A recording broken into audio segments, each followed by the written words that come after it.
Good morning, everyone. So we have already completed section 1, that is the Linux part of the syllabus.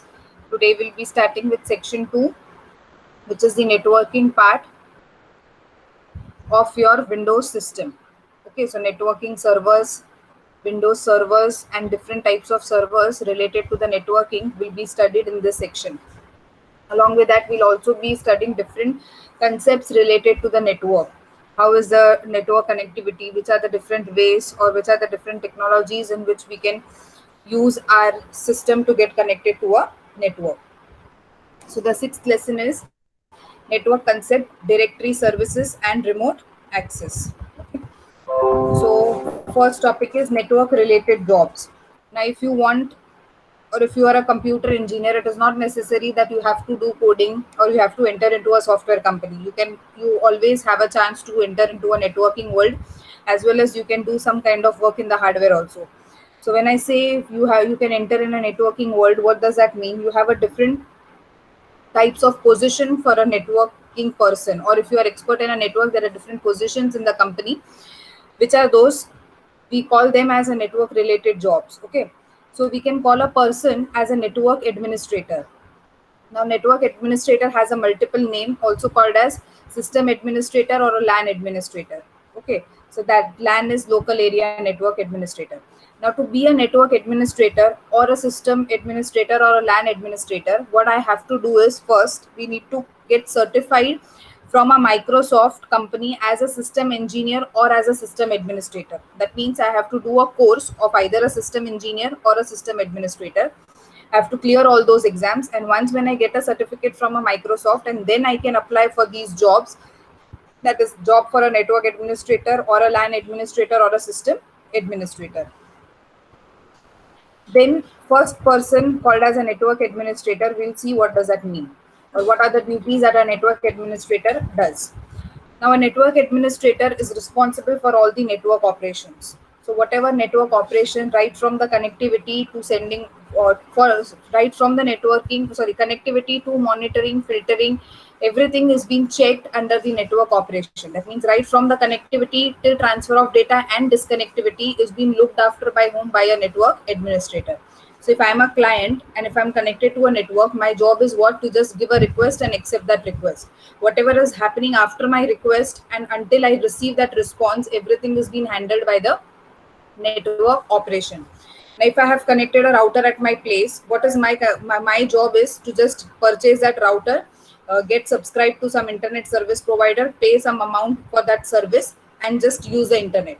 Do I have to go and manually do the cable work from my home to their office? No. Is it my responsibility to check whether the data is coming at my end or not? If the internet is disrupted, I'm at my end.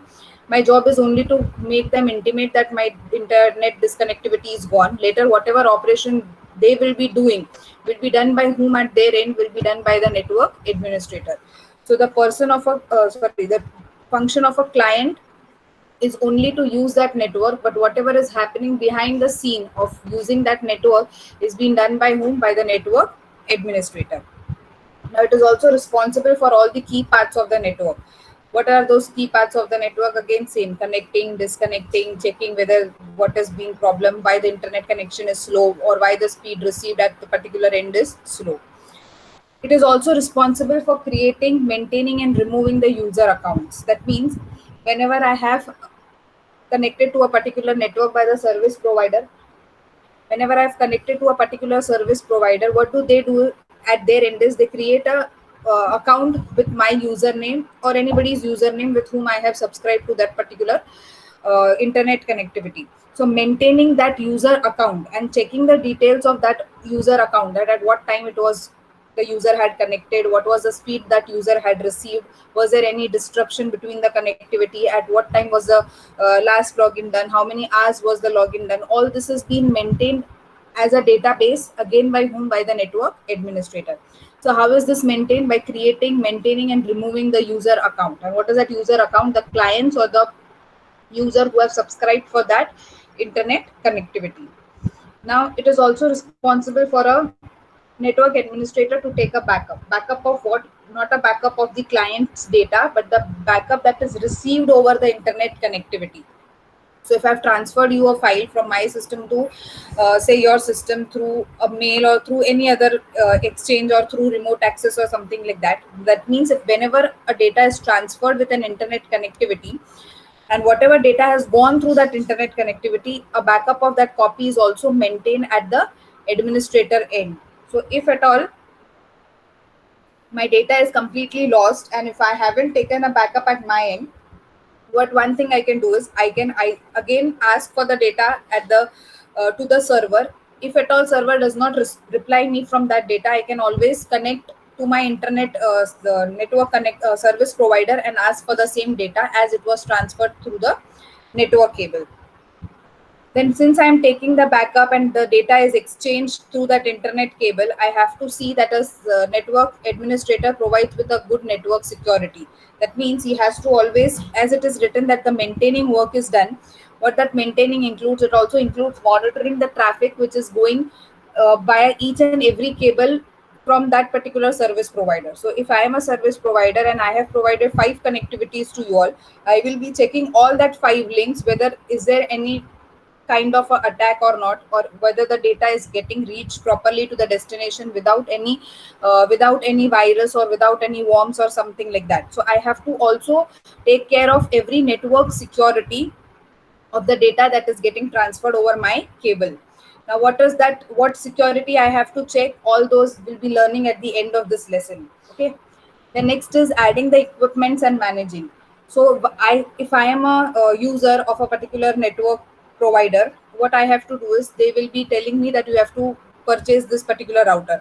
My work is only to purchase a router and keep it as it is. They will be coming for all the installation of the equipment. They will do the proper configuration of my router along with my system, with my mobile devices, or with whichever devices my internet connectivity is going to be there. So all those addings of the network and managing adding of the equipments and managing of those devices is done by whom? It is done by the network administrator. So my job was to pay them for the network service and bring all the hardware whichever are being required. After that, whatever connection, whatever additional cabling is being done, all is being done by whom? By the network administrator. Monitoring the network means you have to always keep a check whether all the data is going from one end to the other end properly or not. And troubleshooting means what? If at all in case there is any problem between the data transfer, who is going to do that checking of the, or who is going to do the troubleshooting of the network will be also done by the network administrator. So these are the responsibilities or the functions that a network administrator does. And to become a network administrator, I always have to get certified by the Microsoft in these 2 courses, a system engineer course and a system administrator course. Okay. Next is network engineer. That means I can either get into a company as a profile of a network administrator, or I can work as a network engineer also. So if I'm working as a network engineer, what I'm going to do is I will be working with the bits and bytes of the network. That means every minute detail of a network is being made more detailedly, or is being examined more detailedly by the next network engineer as compared to your network administrator. That means upar ka kaam will be done by the administrator, but the bits and bytes, that is every minute work of your network, is being understood or is being done by whom? By your network engineer.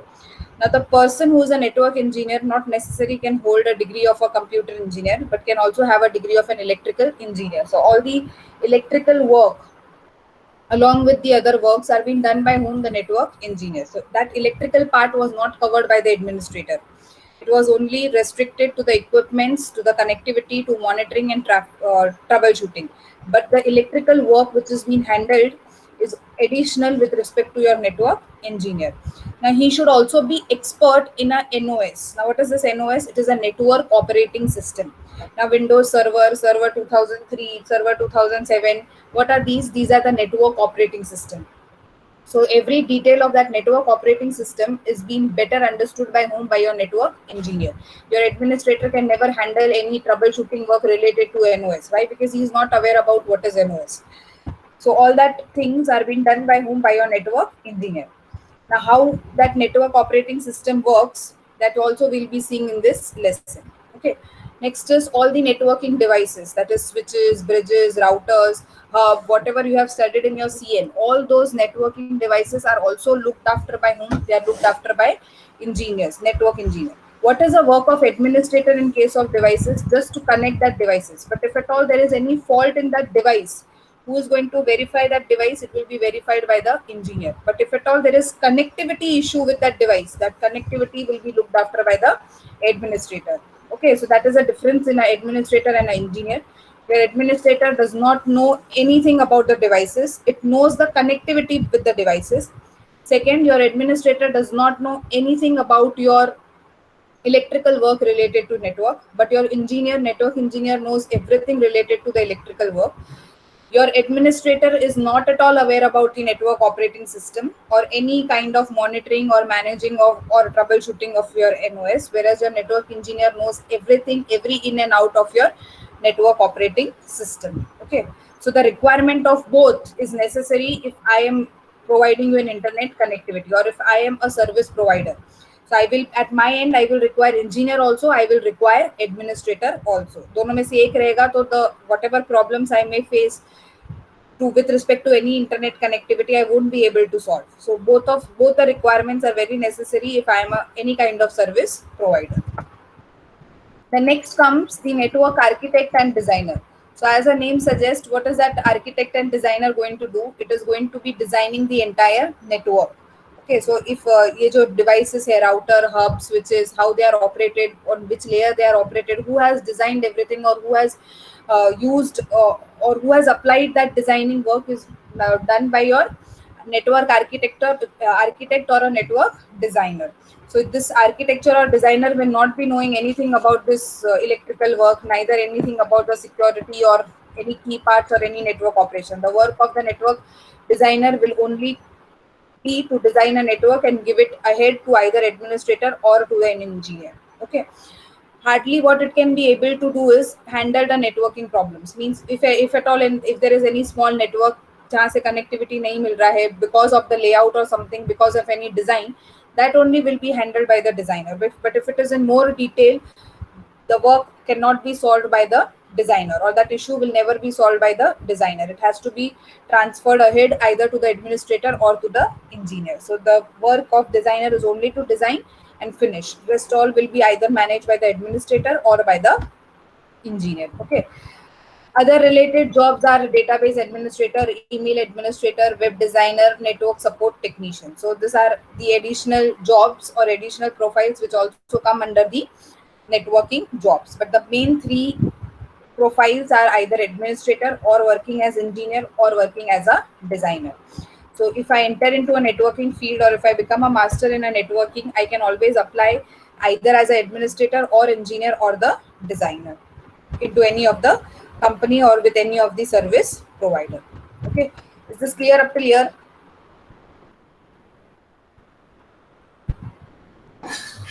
Yes, ma'am. Yes, ma'am. Okay. Let us start with the next topic, that is directory services. Now, what do you mean by directory service? A network service that identifies all the resources on a network and it makes them accessible to the users or to the application.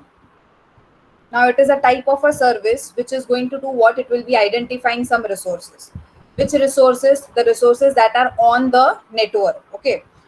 The resources which are on the system will not be identified by this directory service. Only the resources which are there on the network will be identified. Why they are identified? So that it can be accessible to any of the user who has connected to the network or any of the application who is using your network. Now, what are those resources? Those resources can be any computers connected to a network, can be any devices connected to a network, can be any data which is there on the network, or it can be any particular like email addresses, etc. on the network. So these are nothing but the resources. So if I connect anything to an internet, or if any part which is being using the internet service, I call them as a resources. And if that resources are going to be used by any of the users or any of the application, I call it as a network service or as a directory service.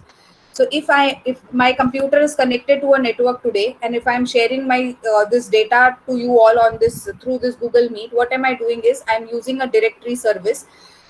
And what is that directory service doing? It is allowing you all to access the resources which are at my end. So if even today, if I get connected to a network printer, and if I take a print from that printer, what am I doing is I'm using a printer as a resource which is connected on the network.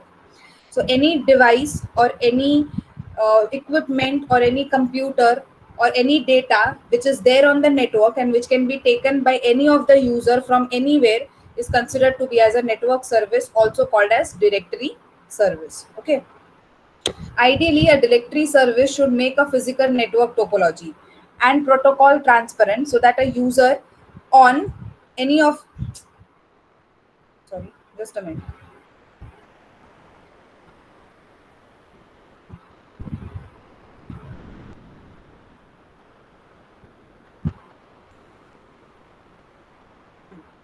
Ideally, a network directory service should make the physical network topology and protocols transparent so that a user on a network can access any resources without knowing. Now, what is happening whenever I'm making this network and whenever I'm making these resources available on the network, what am I saying is it is called as directory service. Who is using this services? It is being used by any users who is getting connected to that network or any application who is using that particular service. Now, when I'm telling that I am making this resources available to any users, how I'm going to make that available is by keeping or by designing a network topology and by keeping all the protocols transparent, so that every time whenever any devices get connected to that particular network need not always take a permission to access any resources. So suppose if I am a service provider and if there are five and I'm getting or I'm connecting five system to my service, so I will be designing a network topology and I will keep the protocols in such a manner that whenever any of those five devices will be accessing my resources, at that time they do not have to ask for any of the request before they are getting connected or before they are accessing the resources. That means they will just get connected, take the resources, use that resources and put it back on the network. So I will be aware about what that to my service or to my network five systems are connected and they are simply accessing the resources, and I will also keep a record of what data it is accessing, but I will not give any kind of permission to them, like any kind of access or deny to them, because they have already subscribed with my internet connectivity, and once if the subscription is done, any of the data can be accessed from anywhere.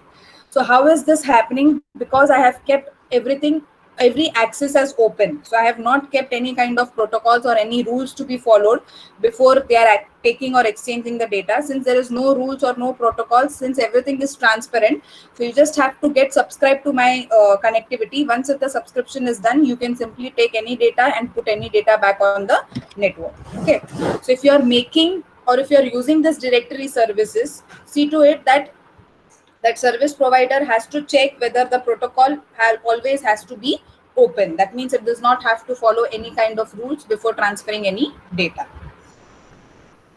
It works like a phone book. Instead of using a name to look for the addresses and phone number in the phone book. Just a second.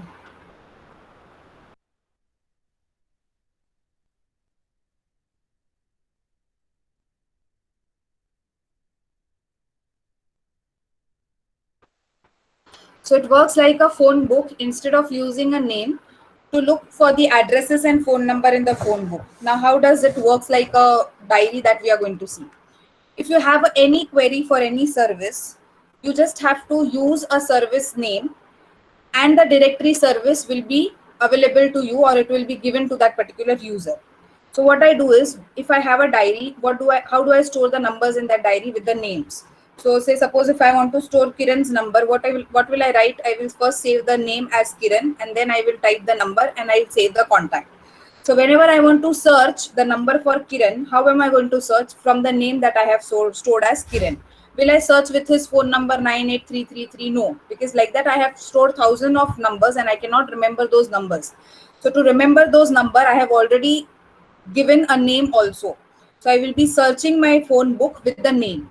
Same thing happens if you want to search for any resource in a directory service, what I have to do is I just have to ask for that service name. Once if that service name is being known, that directory service will be made available to you. So suppose if a net printer is there on the network, and if I want to access that printer, what should I be aware of? The name of a printer. Suppose the name of that printer is HPM113. So what should be aware to a user is that there is a printer with a name HP113, and I will be just connecting to that printer. So when I send a request, how am I going to send a request as a user?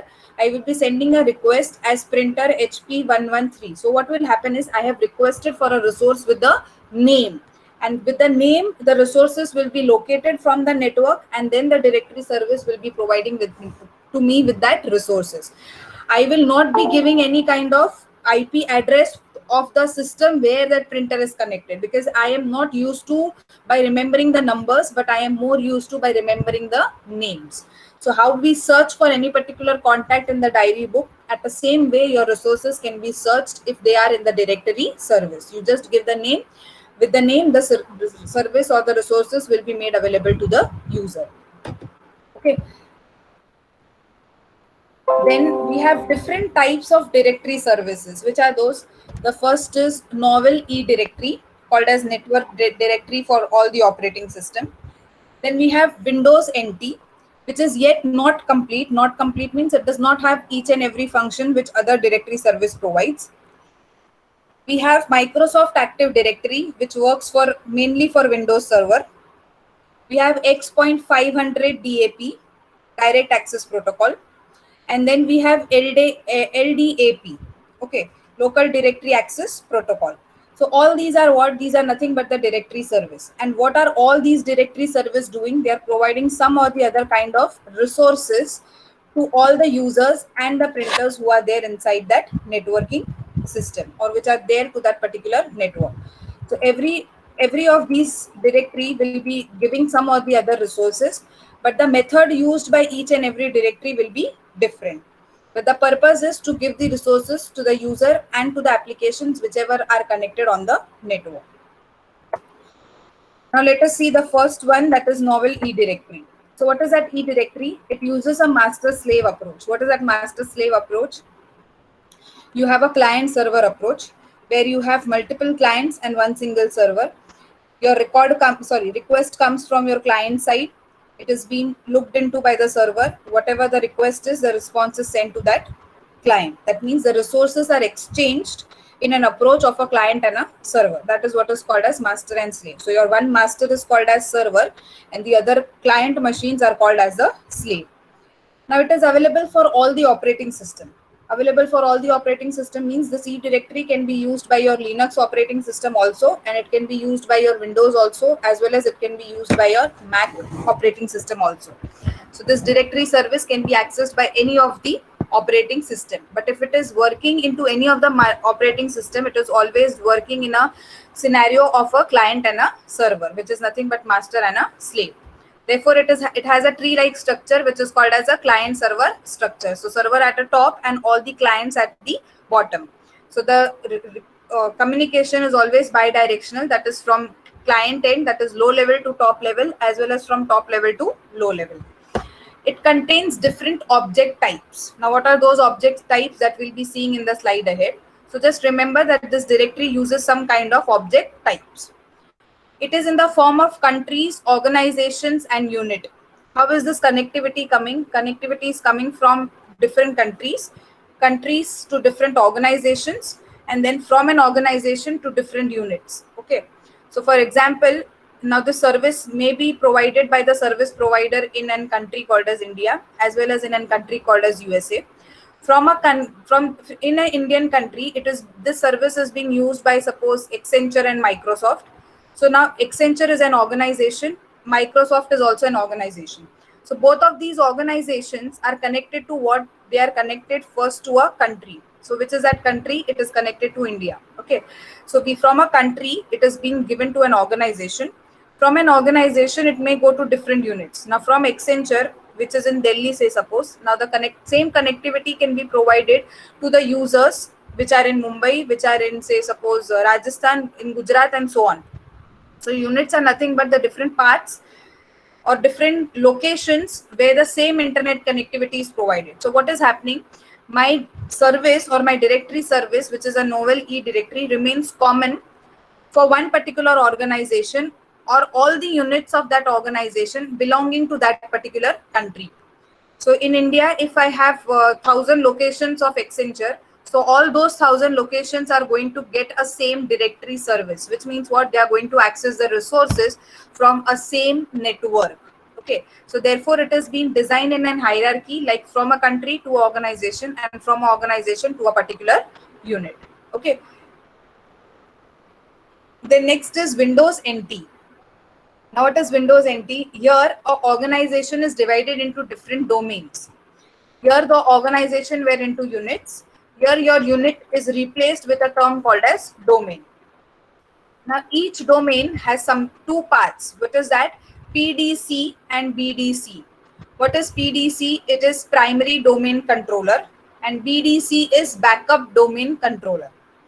All the changes which are done in PDC are also done in BDC, and it has total 4 domains. Okay.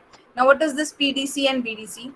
If I'm using a Windows NT, how are the users using those resources? Again, it comes from a country to organization, and organization to domains. Okay. Now what is happening further in that domain? My domain is in 2 parts. First is the primary part and other one is the backup part. So what is happening? Original copy is maintained in this primary and the same copy is made in this backup also. So say suppose if I lose this primary part, I can provide the resources to the user by using this backup part. Or if at all my backup is gone, I can provide the same resources to the user from this primary part. So what will happen is whenever any changes which are done in this primary, same record is copied into backup also. Why same record is copied? Because as I said, if one is gone, you can provide the resource or you can continue with that service to the user through the backup part also. So whenever this PDC is gone, your BDC will now become PDC. Why? Because you are no more using it as a backup. You are now using it as a primary. So what will happen? Again, one more copy will be made at that time, which will be considered as a backup. I will repeat again. What is this? How is this Windows NT going to provide the resources to the users? It will be coming from a country to an organization, and organization to a domain. From a domain, how it is going to get forwarded ahead through this PDC and BDC. Okay. First, I will always make use of PDC, that is primary part. If at all my primary is lost, or if something is being wrong with that primary part, or if it is not working, or if it is not providing the proper resources to the user, I will enable my BDC, which is backup part. Now, when I enable BDC, that BDC will be converted into PDC. Why? Because my main original has been lost and I have made now my backup as the original. So when I make my BDC as PDC, what will happen again? If that PDC is also gone, will I be able to provide the resources to the user? No. Why? Because my original has gone. I made my backup as my original and now that has also lost. So I do not have any PDC also. I do not have any BDC also, which means what? My Windows NT will never be able to provide any service. So in that case, what that service or what that directory does is, whenever this PDC is gone and when this BDC is replaced by this PDC, immediately at that point, one more copy of the same data is being made, which will be behaving as BDC. That means in this type of service, if any of the BDC or PDC is lost, automatically the backup is being made so that the service is never interrupted to any of the user or any of the application. And whenever I write anything into a PDC, everything is made, every copy of every word, every network, every resources, every device is made into BDC also. Is this clear up till here? Yes or no? Yes, ma'am. Okay. A single domain. Now what do you have in this is, you have, as I said, that it has 4 domains. Which are those 4 domains? Single domain, master domain, multiple master domain, and complete trust. Okay. Now what is that single domain? One domain has all the network resources. That means what am I going to do is, since my resources are provided to the user through domains, what is happening? If it is single domain, every resources is that there in that domain only. So if multiple computers are requesting, who is going to provide all the resources? That single domain. Why? Because everything is there in that single domain. When I say master domain, users at the top level and resources are at the lower level. So what is happening now?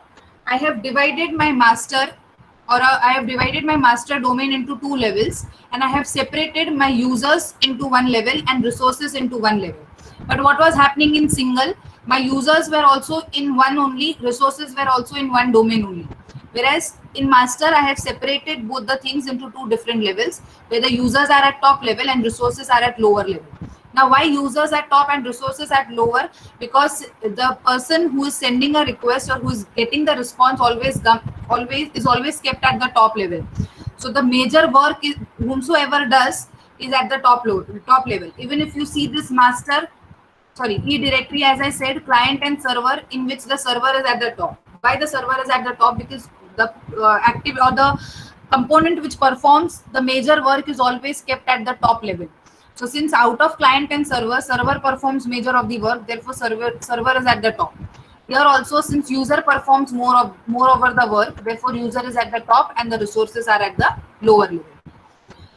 Now next is multiple master domain. What is multiple master domains? Users are in domain which trust all other in every domain.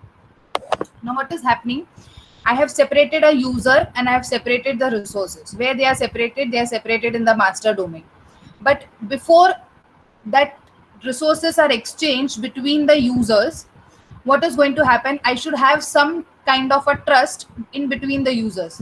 For example, if I am a user and if suppose Kiran is also a user, before we both transmit the resources to each other by using this directory service as window NT, that means I have taken a resources called as printer from window NT, and same printer is now being shared by me to one of my user called as Kiran. Okay, Kiran is not connected to that Windows NT directory. He is using the resources directly from my end.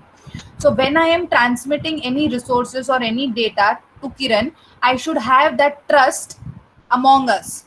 So where is that trust coming? I am connected to some another domain. Kiran is getting connected to some another domain. Why Kiran is to another domain? Because Kiran is not taking the resources from Windows NT. I am connected to Windows NT. So I am one of the part of a domain of Windows NT, whereas Kiran might be a part of a domain or might not be a part of a domain. But since we both are exchanging some resources, and since we both are not belonging to Windows NT, I have to keep that trust. So who is going to provide that trust, or where that trust will be, or from where that trust will be given? Through that multiple master domain. So the users in that domain have to trust all other users which are there in every other domain. Okay, is this clear what is master and slave? Now last is complete trust. Now what is complete trust? A user of all the domain has to trust the user of every other domain. So if now Kiran is connected to Novell E directory, that is the first directory, and if I am connected to Windows NT, and if we both are going to exchange the resources of the two separate directories, that means Kiran is taking some data from Novell E directory, and that data will be coming to my system, and I am connected to Windows NT directory. Same, I will be using a printer as a resource of Windows NT and will be transferring to the Kiran, who is connected to Novell E directory service. So I have to trust, we both have to trust each other, though we are connected to some another different directory services. So that is what is complete trust. So when I say complete trust means what? We both are connected to completely different directory services and we are completely having trust on both the source and the destination. Whereas what was happening in multiple, I may be connected to a same directory service or I may not be connected to any of a particular domain. In that way, the trust was there. Whereas here, there is a trust in or among any domain between any of the directory service. So these are the 4 domains of your Windows NT. And what is that domain? It is nothing but the unit part of your Novell E directory. Is this clear up till here to you all? What is directory service and which are the 2 types of directory service which we have covered? Yes or no? Yes, ma'am. Okay.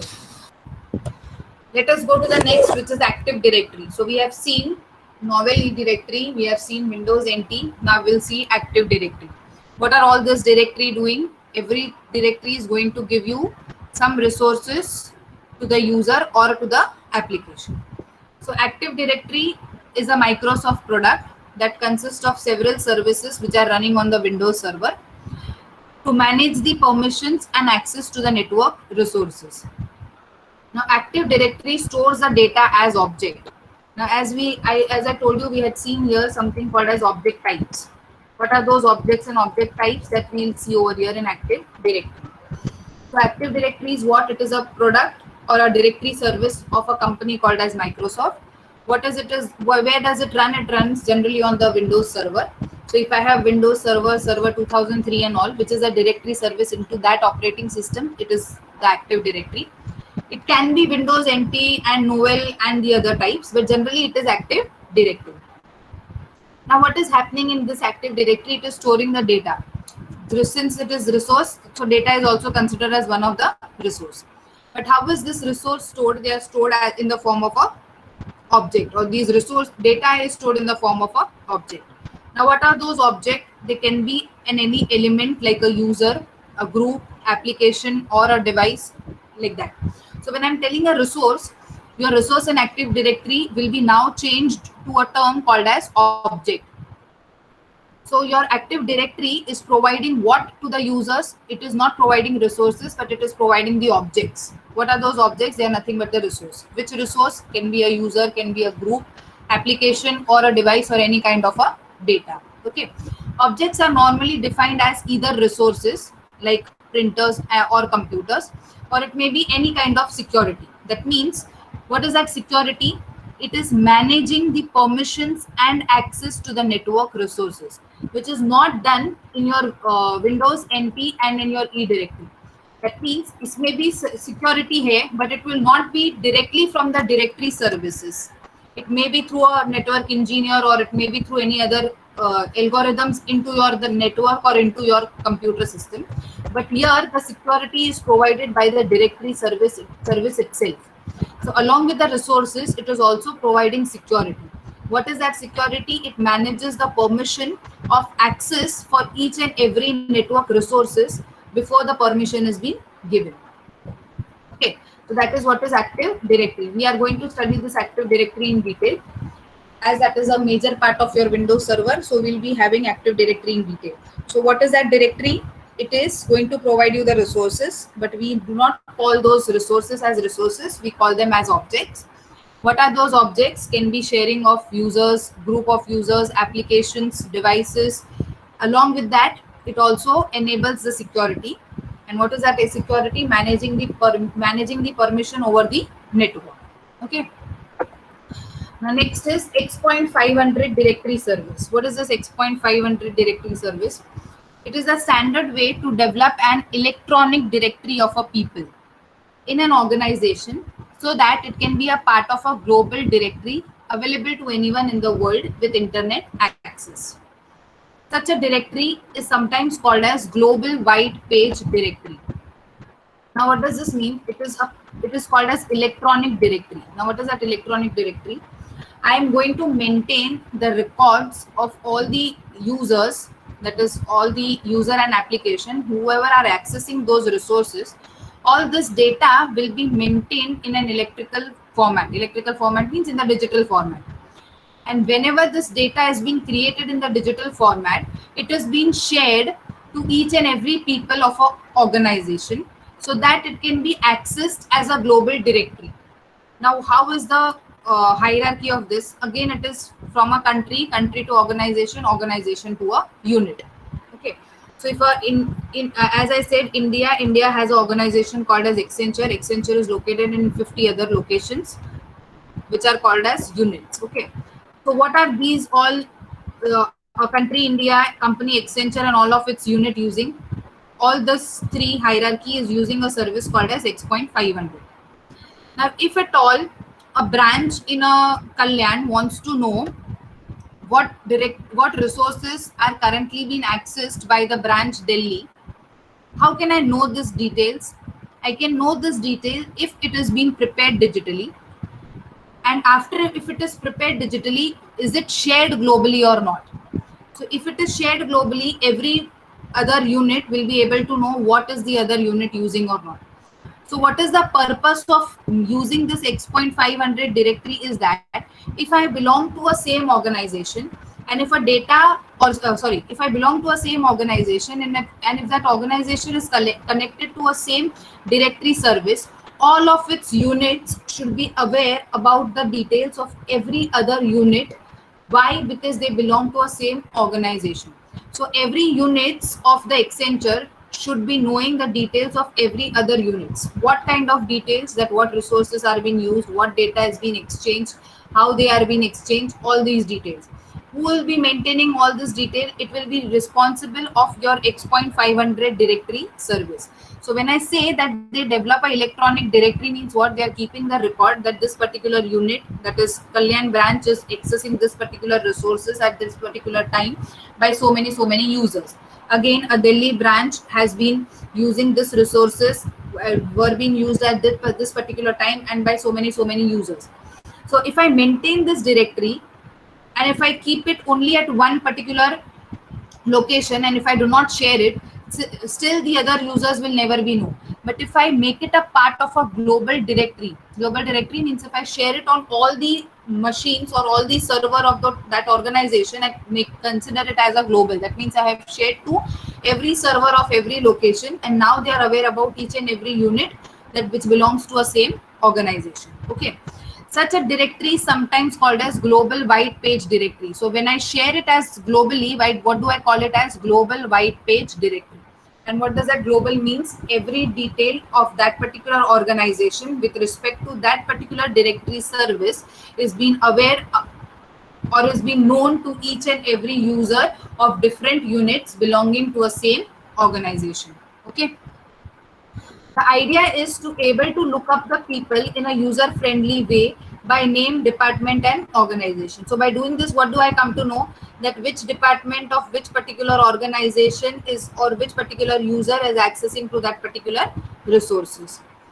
Your X.500 directory is organized under a common root in a tree hierarchy. That means since it is a tree, so it is obviously going to have a root. But what is that hierarchy? It goes from country to organization, organization to organization unit, and to a particular person. That means from India it goes to Accenture. From Accenture it may go to Kalyan, Delhi, uh, from to Mumbai to Rajasthan to Gujarat or to some other Tamil Nadu like this. And from Mumbai, it will go to say called a person called as John, and then in Rajasthan, a person called as say suppose Peter, like this. So what was happening in previous directory services, I was not aware about the person name, but now if I use X.500 directory, since the data is shared globally, what does my hierarchy includes? It includes the person name also. What does that person name specifies? That which is the current user. Like say suppose John is a current user located at the Mumbai location, who is using this particular directory service belonging to an organization called as Accenture, which is a part of a country called as India. So suppose if same service is being used in US also, and since the data is shared globally, so now I come to know that in Mumbai branch, who is the person who is accessing this particular directory service, or who is accessing the resource of that particular directory service. Okay, so this additional person is not added into your Windows NT, neither into your Active Directory, neither into your Novel E directory. So it is there only if you are using a directory service called as X.500. Okay. Now next is LDAP. What is LDAP? Lightweight Directory Access Protocol. Now what is this Lightweight Directory Access Protocol? It is a software protocol for enabling anyone to locate an organization, individual and other resources, such as a file, devices in a network, whether on a public network or a corporate intranet. What was happening in X.500? Resources were shared on the network. What was happening in Active Directory? Objects, also called as resources, were shared on the network. Same in Windows NT, resources were shared on the network. In Novel E directory also resources were shared on the network. But what will happen in LDAP? that is lightweight directory access protocol. If you want to locate any particular organization or any particular user or any of the resource, that means if you want to identify where is that resource right now, who is using that resource right now, all over the public network as well as over a particular corporate network, I make use of this protocol. What was explained in X.500, that if the same company is there in India and the same company is there in US also, so a person sitting in US can know the detail about a person in the India. Why? Because I have made a hierarchy like this from country to organization, organization to organization unit, and then to a particular person. But what is the purpose of using LDAP? Now I might have few of the system using a directory service X.500, few of the system using Active Directory, few of the system using Windows NT, and few of the system using Novell eDirectory. But if I want to know that which person is using the resources, I can know only this information if I am using X.500. Why? Because that data is shared globally for that particular organization.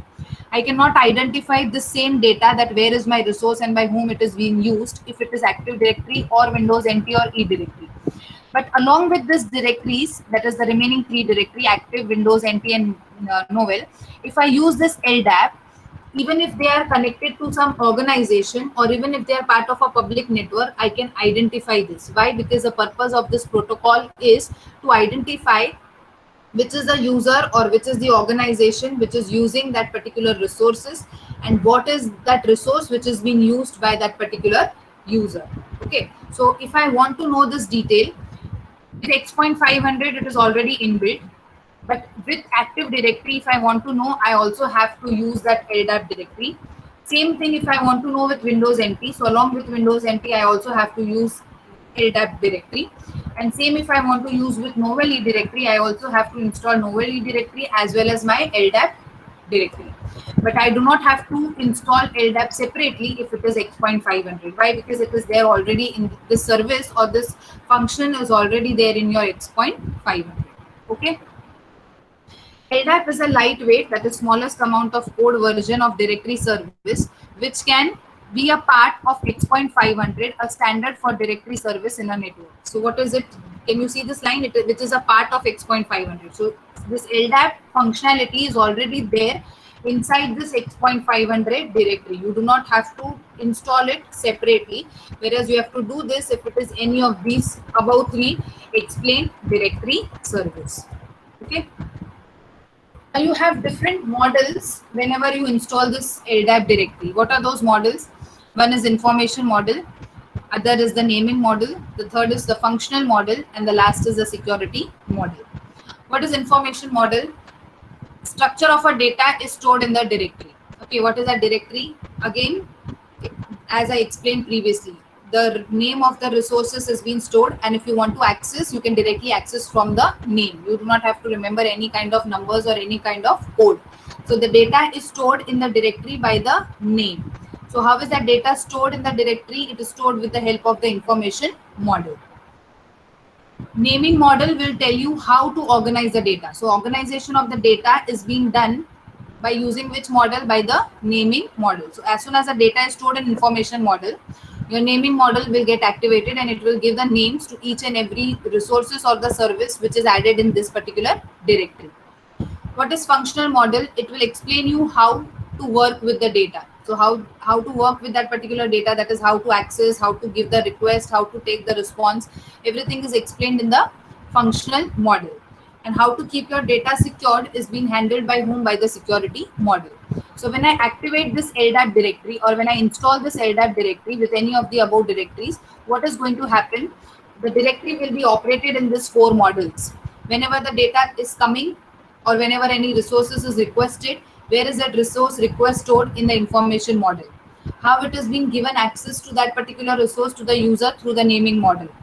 How the data is going to work in between those two components is explained through the functional model. And how the security will be maintained on that particular resource will be handled by the security model. Okay. Is this clear up here? Yes or no? Okay.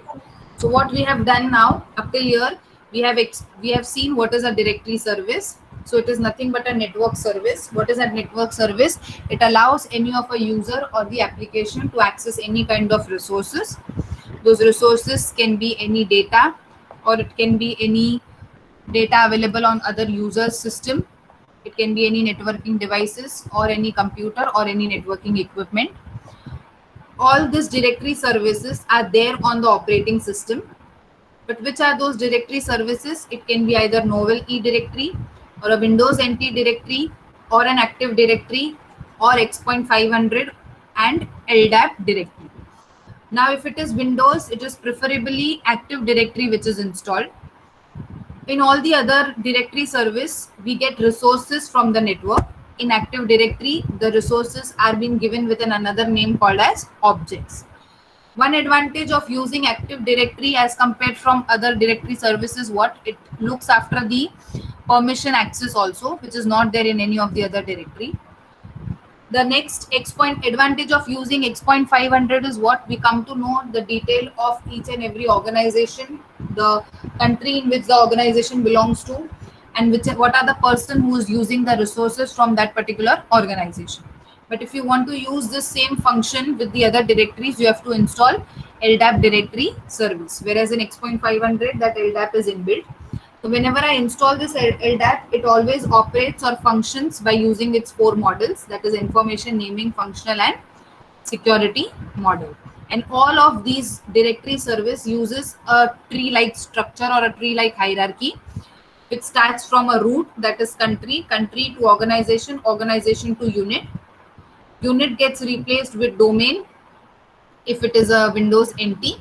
If it is Active Directory, again it remains same from country to organization, organization to organization unit, and then if it is X.500, you have one more branch added to it, which is called as a person, which is nothing but the leaf part, that is the bottom part.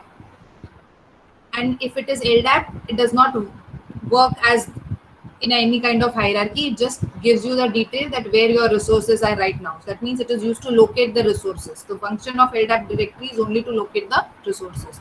So if you see all the directories, the root of all the directory remains same, that is the country, whereas a leaf might change. So leaf is unit in Novel E directory, it is domain in Windows NT, it is a person in X.500. Okay, so is this clear up to here? Yes or no? Yes, ma'am. Okay, so before to that we have seen what are the different types of profiles of a networking person. So it can either work as administrator, or it can work as an engineer, or it can work as a architect. Apart from that, it can also work as an email addressing person, or a database administrator, or a web designer.